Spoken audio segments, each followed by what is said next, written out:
आप देख रहे हैं रोहतास वाणी। दिनारा थाना कांड संख्या 5425 का हुआ सफल उद्भेदन में शामिल सभी पुलिसकर्मी और पदाधिकारियों को पुलिस अधीक्षक रोहतास करेंगे सम्मानित। अपने ही बुने जाल में फंसे प्रेमी और प्रेमिका।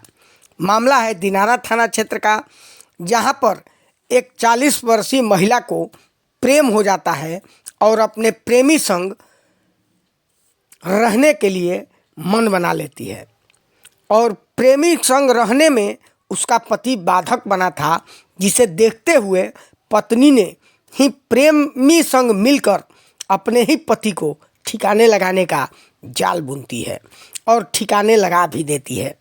उसे क्या पता था कि पुलिस तू डाल डाल तो मैं पात पात की लोकोक्ति को चरितार्थ करते हुए उसे ही उसी के बुने जाल में फंसाकर उसे धर दबोचेगी। पुलिस ने मृतक की पत्नी और उसके प्रेमी को धर दबोचा। सुनिए इस उद्भेदन पर अनुमंडल पुलिस पदाधिकारी कुमार संजय ने क्या कहा। दिनांक 11/2/25 को संतोष राय पिता स्वर्गीय रामेश्वर राय, ग्राम बिशनपुरा, थाना सासाराम मुफस्सिल के द्वारा एक आवेदन दिया गया दिनारा थाना में कि उनके भाई का अपहरण हो गया है, जिस संबंध में दिनारा थाना कांड संख्या 5425 दिनांक 11/2/25 दर्ज किया गया। उस आवेदन में इस बात का उल्लेख किया गया था कि उनके भाई 9/2/25 से ट्रेसलेस हैं, गायब हैं, जो कि एक संजय गुप्ता के साथ गए थे और उसके बाद से वो घर नहीं लौटे हैं। उक्त कांड का अनुसंधान किया जा रहा था। इसमें कांड दर्ज कराने में जो आवेदन दिया गया था, उस आवेदन पर जो मिसिंग पर्सन थे, जिनके अपहरण की बात हो रही थी, उनकी पत्नी का भी हस्ताक्षर था और एक संजय गुप्ता का भी हस्ताक्षर था और ये सभी साथ में थाना पर आए थे। उसमें भी संदेह व्यक्त किया गया था कि संजय गुप्ता के द्वारा यह कांड किया गया है। पूछताछ किया गया। प्रथम तो संजय गुप्ता ने कह दिया कि वो मेरे साथ आए थे, लेकिन वो वहां से कहीं चले गए।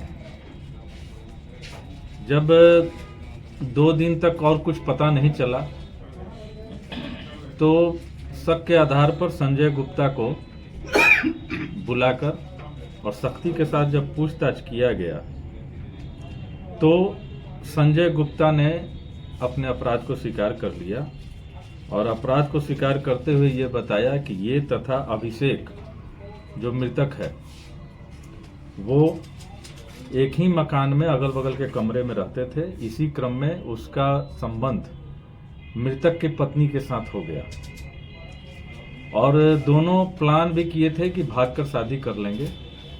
फिर यह भी एक आशंका थी मृतक की पत्नी की कि अगर शादी करते हैं भागकर तो फिर पैतृक संपत्ति में हिस्सा नहीं मिल पाएगा। इस कारण उन्होंने भागकर शादी करने का प्लान अपना त्याग दिया और नेक्स्ट प्लान ये बना कि जो मृतक है यानी अभिषेक, उसको रास्ते से हटा दिया जाए और उसके बाद एक तरह से दोनों साथ में पति पत्नी के रूप में ही रहेंगे, लेकिन समाज के नजर में दोनों अलग रहेंगे। इसी को अंजाम देते हुए संजय गुप्ता जो है वो 9/2/25 को मृतक अभिषेक को साथ में लेकर शाम में गया और उसको शराब और चखना के रूप में अंडा वगैरह लेकर गया और ये लोग जाकर ये पुल के पास चौसा कैनाल नहर के पास सुनसान जगह पर उसको बैठाकर शराब वगैरह पिलाया, उसको ज़्यादा पिलाया और उसके बाद चाकू से उसके गला पर हमला कर दिया, जिससे वो घायल हो गया लेकिन मरा नहीं। जब उसके बाद एक बांस का फट्टा था मजबूत, उससे दबाकर उसका गला दबाकर उसका हत्या कर दिया और लाश को नहर में फेंक दिया। अभियुक्त संजय गुप्ता के निशानदेही पर मृतक का लाश नहर से बरामद किया गया, उसका पोस्टमार्टम वगैरह कराया गया। उसके स्वीकारोक्ति बयान के आधार पर मृतक की पत्नी सीमा को भी गिरफ्तार किया गया। जब कड़ाई से उसके साथ पूछताछ किया गया तो उसने भी अपराध में अपनी संलिप्तता स्वीकारा और यह भी बात प्रकाश में आई कि हत्या करने के बाद जब संजय गुप्ता वापस उस डेरा में लौटा तो मृतक की पत्नी ने ही उसको समझाया कि लोगों को यह बताना है कि साथ में अभिषेक गया तो था, लेकिन वहां उसके कोई फूफा मिल गए थे जो पिकअप पर उसको बैठाकर लेकर चले गए और वो 2-3 दिन बाद लौट आएंगे।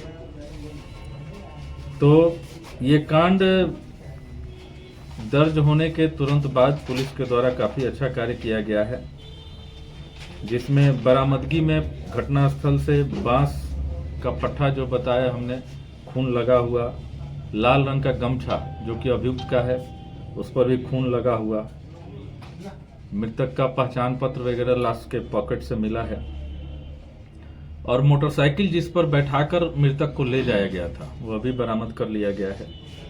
गिरफ्तारी में संजय गुप्ता जो मुख्य अभियुक्त है प्लस उसकी पत्नी दोनों को गिरफ्तार कर लिया गया है और दिनारा थानाध्यक्ष और इनकी टीम द्वारा बहुत अच्छा कार्य किया गया है। इसके लिए पुलिस अधीक्षक महोदय द्वारा पुरस्कार भी घोषित किया गया है इन लोगों को देने के लिए।